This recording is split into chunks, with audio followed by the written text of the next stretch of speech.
Our first situation deals with a large egg and a small boy. The place, a local pet shop, and this boy is told to hold the egg because it may hatch any minute. Now, what happens when a stranger comes in and tries to persuade him to put it down and run an errand? Let's watch. See that little egg there? Huh? That's a toucan egg, see? That's the father right there. It's kind of warm and it's about to be hatched. You want to feel that for me? Here? Now look, I have to go out for a few minutes. I'll give you 50 cents if you keep that warm for me, will you? Just for a minute? I'll give you 50 cents. Now you just hold that now and just keep it going, sort of rock it for me, see? The father won't get mad. He's worried. See, the mama's in the hospital, see? And he's going to hatch any moment. I want to keep him warm. Will you do that? Will you, son? I didn't hear you. You will for me? Oh, swell. That's it. I'll be back just a little bit. Thanks. You want to help me?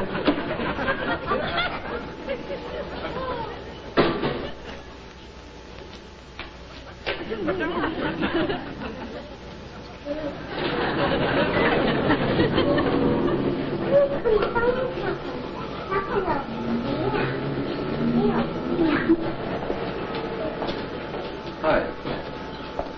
Where's the manager? I think he just went out. Oh, did he? He told me to keep this What is egg that? warm. Let me see. What are you doing? What are you doing, keeping it warm? Oh. Listen, could you do me a favor? What? I've got my car parked out here and I can't leave. Right, there's a florist right down the block there and there's a package there to be picked up. Could you pick it up for me?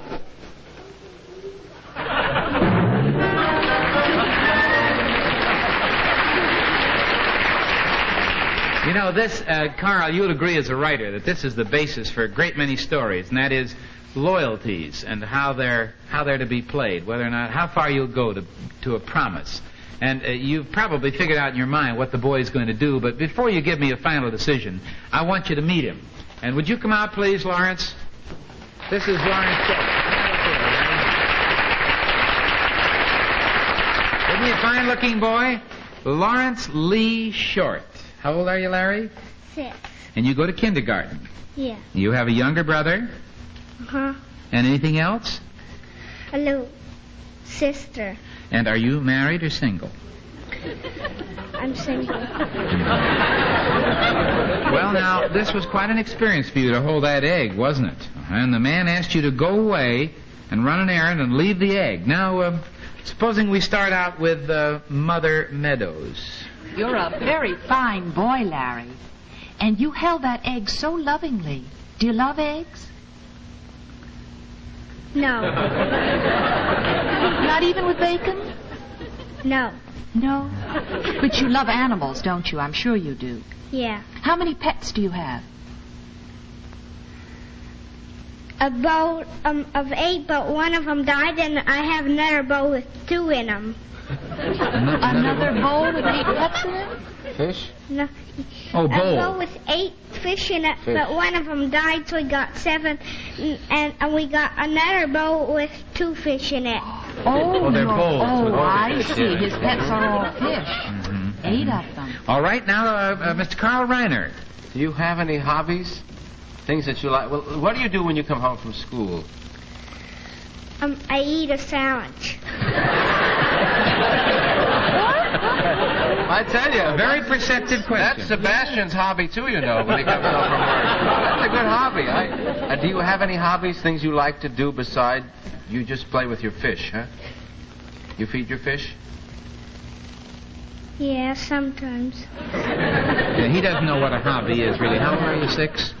Yeah, you don't really have a hobby, do you? He probably crayons. What are you going to be when you grow up? I don't know. You haven't any idea yet. That's all right. Now, Mr. Sebastian Cabot, this gentleman here is not Santa Claus. You've seen him on television, probably. Mr. Cabot, what would you like to ask this young man? Larry, I know you obviously like pets and animals. Tell me, if you could choose to be an animal, which animal would you like to be? An elephant. Elephant? Why? Because people would give us peanuts. All right, let's try again on another angle. If you could be a flower, Which flower would you like to be? Rose. A rose. Well, you like to look like an elephant and smell like a rose. That's not a bad thought, you know, for the zoo. You got something there if you could cross the two. I think you've had enough time to make a decision now about Larry. You've seen him and talked to him, and he, of course, did one of three things. He refused to abandon the egg, which was his charge. Or he did leave it and run the errand. Or he offered to run the errand, but only after the man agreed to hold the egg in return for letting him off to run the errand. We'll start with you, Sebastian Cabot. Well, I don't know. I think children are terribly honorable people. You know, I have a little 5-year-old daughter. She's a monster in many ways, but if she promises to do something, she never lets me down. And I don't think Larry would let anybody down. I think Larry would have stayed with the egg.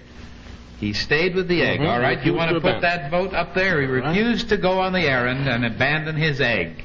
He's going to be a father of a toucan. What do you think, Jane Meadows? Well, I'm sure that any little boy who loves animals as much as Larry does would never have abandoned the egg. And if he did, it was only because he was talked into it. I'm going to say that he refused, but it's only if that man talked a little more and, you know, maybe persuaded him. Overpowered him, but I think he really refused him. Carl Reiner, you're in tune on the same intellectual level with this young Well, fellow? I have 3 children. I love my children. I don't think they're as honorable as Sebastian thinks. I mean, children in general. My children are very honorable. But I do think that his age, because of his age, the first thing he was asked to do was hold the egg. That's a rather simple thing to do. The other thing, I think for a 6-year-old, is rather complicated. Go down to the street, find a florist. The word florist is a word that a 6-year-old child might have a little trouble with.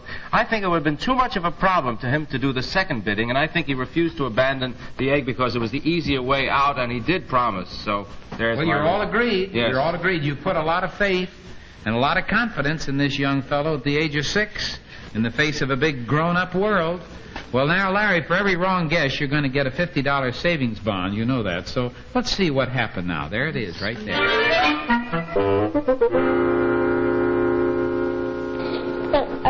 He said, the man said, the egg will hatch and I have to stay here. Oh, I think if you just leave it there, I'll keep my eye on it until you get back anyway. He said, it'll hatch it any minute, yeah. It'll hatch any minute? Well, I tell you, just leave it on the pillow there, and I'll watch for it. And what? You going to leave the egg on me? He's not going to leave the egg. What do he want you to do? He wants me to go get a sack or something. I can't understand him.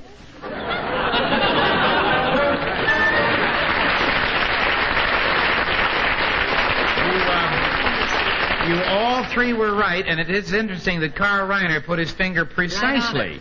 He didn't understand what the man was talking about because it was some kind of vague directions.